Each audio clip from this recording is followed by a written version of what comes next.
কারীমের মধ্যে আছে, আল্লাহ তাআলা বলছেন ওয়াহদি ইলাইহি মান ইউনিব, যে আল্লাহর দিকে ঝুঁকে আল্লাহ তাআলা তাকে তার চাইতে বেশি এগিয়ে হেদায়েত দিয়ে থাকে। দিল থাকতে হয়, আন্তরিকতা থাকতে হয়। যেই কলস উল্টানো থাকে অথবা যেই জগ মগ গ্লাস বালতি এরকম উল্টানো, তো এইটার উপরে আটলান্টিক মহাসাগরের পানি ঢাললেও এটা পুড়বে না। এক সাগর পানি দিলেও এটা ভরবে না, কারণ এটা তো উল্টানো। তো এই কথা হাদিসের মধ্যে আছে, রাসূলুল্লাহ সাল্লাল্লাহু আলাইহি সাল্লাম বলেছেন কিছু গাফেল মানুষ, তাদের দিল একটা সময় খামখেয়ালি করতে করতে, আল্লাহর অবাধ্যতা নাফরমানি করতে করতে, এই ফাইজলামি করতে করতে, মানে আসে আসে নাই নাই, হাঁটে না নাচে না কাঁদে না হাসে, কি করে না করে কোনো পূব পশ্চিম নাই, আগামাথা নাই জীবনের। রাত বাজে 3টা, ঘুমানোর খবর নাই। সকাল বাজে 10টা, উঠবারে কোনো নাম গন্ধ নাই। ঘুমেরও স্টেশন নাই, সজাগ হওয়ারও স্টেশন নেই, জীবনের কোনো ধারাবাহিকতা নাই। এরকম গাফেল।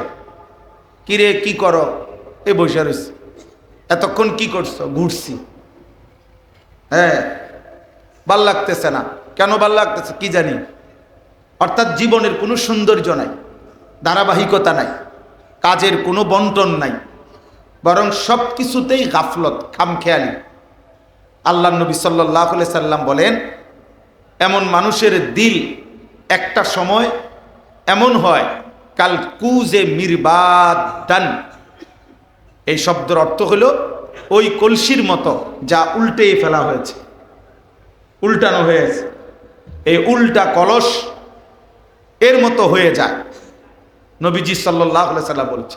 এবং মুজাখিয়ান, সাথে সাথে ওই উল্টা পিঠে আলকাত্রা মাখানো হয়ে গেছে। ফলে এখন আর এক জাররা, এক ফোঁটা পানি উল্টা পিঠেও একটু ঘামের মতো কদ্দুর পানি আর আঁকে না, থাকে না। কারণ আলকাত্রা মাইকে দেওয়াতে আপনার লাগার সাথে সাথে পানি পড়ে যায় সাইডে, এখানে আর কোনো পানি স্পর্শ করে না। রাসূলুল্লাহ সাল্লাল্লাহু আলাইহি সাল্লাম বলেন, এই গাফেল নাফরমান অব্যাহত পাপী এই ফালতু মানুষটার দিল একটা সময় এরকম উল্টে যায়। ফলে তার অন্তরে আর লা ইয়ারিফু মারুফান ওয়ালা ইউনকিরু মুনকারান। একটা সময় এমন হয় কোনো নেক কাজেই তার কাছে আর নেক কাজ মনে হয় না, কোনো গুনার কাজই তার কাছে আর গুনাহ মনে হয়। প্রতিদিন এক তালে, এক রঙে, এক ঢঙে, একই আন্দাজে সে গুনাহ করছে, কোনো লজ্জিতও না, বিব্রতও না, কোনো রকম মানসিক কোনো অস্থিরতা অথবা লজ্জিত কোনো অনুভূতিও নেই। স্বাভাবিকভাবে মিথ্যা বলতেছে, স্বাভাবিকভাবেই ওজনে কম দিতেছে, স্বাভাবিকভাবেই প্রকাশ্যে সবার সামনে খোলামেলা বিড়ি সিগারেট খাইতেছে, স্বাভাবিকভাবেই মানুষের সামনে চলাফেরার মধ্যেই মানুষের আশপাশে দেখতেছে উনি নর্তকী, নাচ গান টেলিভিশনের মধ্যে দেখতেছে। এটা অন্যরা দেখলে কি মনে করবে, এই অনুভূতিটুকু ওনার মধ্যে নেই। মানুষ চলাচলের রাস্তায় পেশাবে ধরতে বইয়া লাইছে, আমার মতন দরকার মুতা লাইছে আর কি। আশ্চর্য তো, তুমি একটা যুবক মানুষ, তোমার এতটুকু ভদ্রতা থাকবে না যে এটা মানানসই কিনা, এখানে মানানসই কিনা, এটা না মানানসই কি, আমার কাছে যা মন চায় তাই তো জীবন।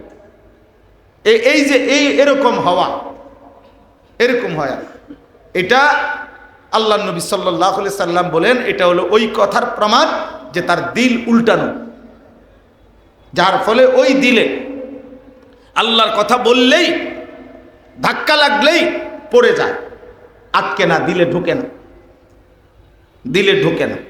ফলে আর কোনো নেক কাজ মনে হয় না, গুনার কাজ গুনাহ মনে হয়, গুনাহ মনে।